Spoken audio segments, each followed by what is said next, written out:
I also want to close with one message to the Democrat Party. End this farce that Joe Biden is going to be your nominee.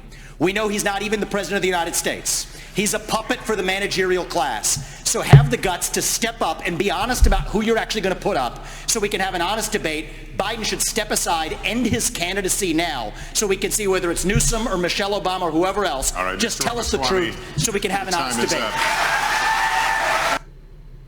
My God, dear viewers, I am so sorry. I don't know what came over me. I played the video of a dangerous and harmful conspiracy theorist.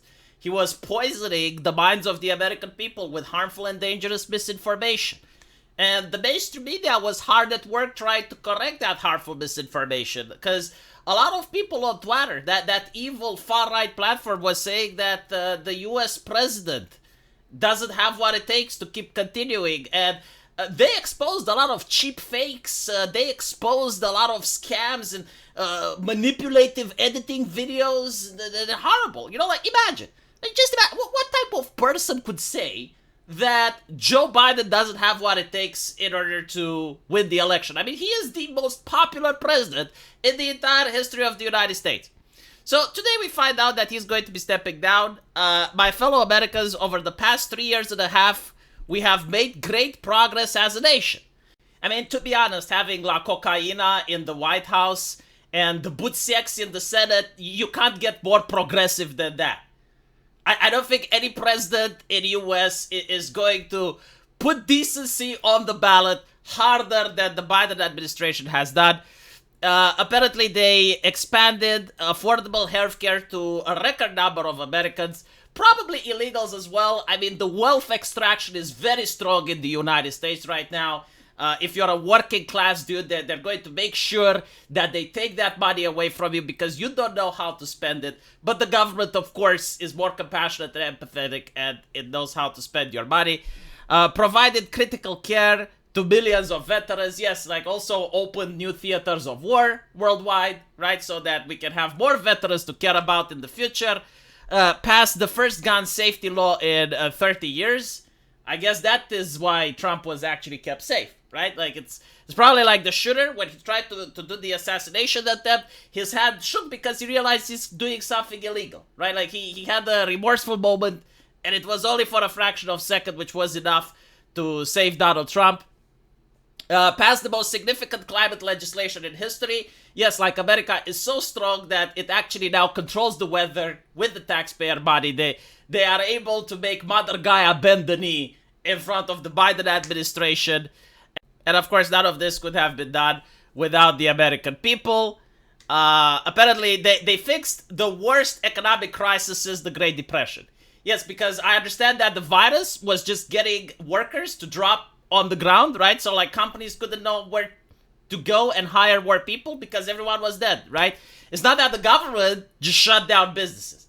It's not that the government just went, oh, the eviction moratorium, that's a great idea. So if you have a house that you're renting and the renter just doesn't want to pay money, you can't throw them out because the plague is outside.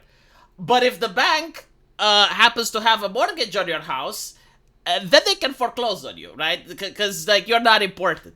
So the government shuts down businesses of people, and, you know, the unemployment goes up. And then when the government opens the businesses, record numbers of jobs created. Absolutely perfect. You know, I also noticed that they don't mention that most of those jobs went for diversity, because that was like one of the initiative of the Biden administration, to segregate people based on race and to take racial characteristics when looking at business opportunities and stuff, and legislation that they passed, like the infrastructure bill. That's not mentioned. You know, that's going to be like one of the achievements that will go silent in history. We're not going to talk about that. You know, it's kind of like a black spec ops. You know, you do a lot of things to save your country, but, like, history will never mention you. It has been great honor of my life to serve as president, and why my intention was to seek re-election. I believe it has been in the interest of my party and the country for me to stand down to focus solely on fulfilling my duties as president. So, like, this is the question, right? If you believe that you cannot serve for 4 more years, why not stepping down now? Like, that's what would actually make more sense.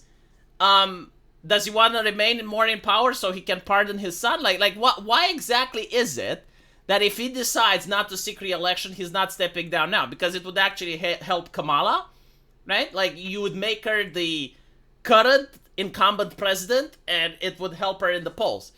But apparently, no. Like, he's going to endorse Kamala Harris, and that's pretty much it. Now, the question that I had on a live stream, and it's so funny because I asked, does Joe Biden even know about this? And the reason I asked this is not to make fun of his situation, but it's because in the past there have been several instances where his staffers were the ones posting shit, or when he actually would say something but his staffers would contradict him. The perfect example that comes to mind is the one regarding Taiwan. Like, for the last couple of decades, the United States has held a very ambiguous position when it comes to Taiwan. If asked what would happen if China invades Taiwan, America will say, well, we'll see there, right? Maybe we'll intervene, maybe not, but we're warning China not to do anything. So they had this ambiguous position. However, Joe Biden went in front of the cameras and he said, oh, well, if China invades Taiwan, we would definitely intervene. And a couple of hours later, the White House goes like, no, we disagree with Joe Biden. That's not the White House position. It's like, well, hold on a little bit. Like, what do you mean it's not the White House position? It's like, who's leading the charge then? Who's in charge of the White House, right? So when you have like that happening in the past, it is actually fair to ask now whether or not Joe Biden is aware about this statement. Like, we don't see him in front of the cameras. It's just like his social media is suddenly announcing this. Now, it's interesting, isn't it, right? Apparently, his own staffers didn't know. So I made the joke, and it turns out that I wasn't that far off the mark. Like, his staffers just found out from Twitter that he's not running. So I just want you to understand the absolute state of the Democrat Party right now. Like, imagine you're a person that is connected to the campaign, right? And you have some level of reputation. Like you basically want people to think that you're an honorable person and you do not lie. So when people go at you and it's like, oh, did you hear the conspiracy theory from Donald Trump, from Alex Jones? They say that Joe Biden isn't going to run. And you say, no, he is. Right? Like, you give them your word. You're like, no. Like, listen to me. He is going to run. Like, I know this personally. I'm not lying to you. He is going to run. And then you find out that he's not going to run, and you don't even find out from him. You're finding out from Twitter. How does that make you feel? Right? Like, doesn't that make you feel like a piece of shit? That's very professionalism, right? Like, the adults are back in charge. And then you also realize that the Democrats are all about democracy, right? Like, they absolutely love democracy. It's the one thing that they love more than freedom, more than anything else, more than prosperity. The democracy is the first thing. Now, what if you're a Bernie Sanders supporter? What if you're an AOC supporter? Are you actually going to be able to vote in a primary? No, they're going to anoint someone. Right? The managerial class is going to tell you who you're going to vote for. You're going to have like jack shit of an input. You're going to have jack shit of an input. So like, whether it's Kamala Harris, and I generally do not think it's going to be Kamala Harris. Like, maybe for a little while, but I wouldn't be surprised if it's going to be a Hillary Clinton or some shit like that. Right? Like you are going to be told, it's like, no, this is like, I don't care who you like. Whether you like AOC, whether you like Bernie Sanders, whether you like Beto O'Rourke, I don't even fucking know. It's not going to be that person. We're going to tell you who it's going to be, and that's who you're going to vote for, little piggy.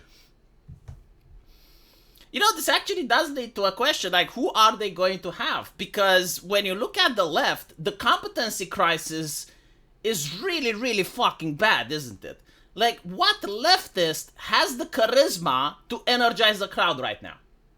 And I can't think of any.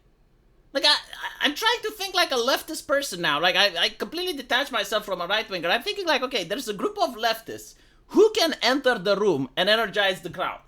And the answer used to be Obama. Like, Obama could energize the crowd, right? Bernie Sanders, he could energize the crowd. AOC even. Like, even AOC, although she's kind of losing it lately.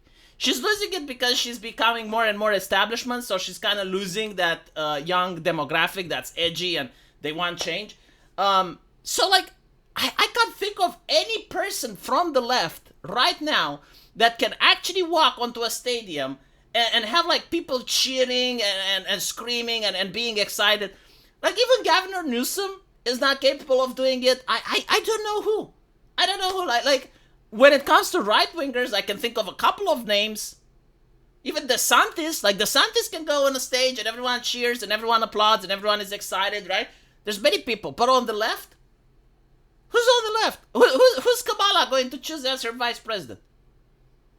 It's going to be Beto O'Rourke, isn't it? It's like literally, I'm thinking of all the names. That's probably one of it. Now, Michelle Obama would probably be able to do it, but I don't think she wants to run. Oprah, maybe? But like, she's a celebrity. She's not interested in running for politics. I genuinely don't know.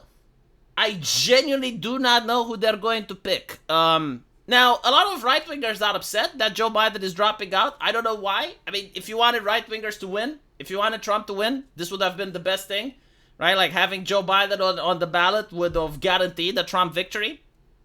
But without Joe Biden, now it's not so sure. If it's Kamala Harris, probably. I mean, the cackling is going to intensify, right? Like the cackling is going to reach an overcharge, which is going to guarantee a Trump election. But it depends. If it's a Hillary Clinton, she's going to poll better than Joe Biden. She's going to poll better than Kamala Harris. If it's Michelle Obama, take into account that, like Trump now has a lot of wind of his sails due to the failed assassination attempt. But we still live at the age of the internet. And it's usually like a 48-hour cycle. He's not going to be able to keep driving that much. And whomever is going to replace Kamala Harris, that's what the media is going to focus. That's what the media is going to talk on and on and on. And when it comes to a politician, like the more your name is trending, the more they speak about it, the better. So we'll see. If you're a right-winger and you wanted Trump to win, this is not good news, by the way. Let me know what you guys think, though. And as usual, I will see you in the comment section. Take care.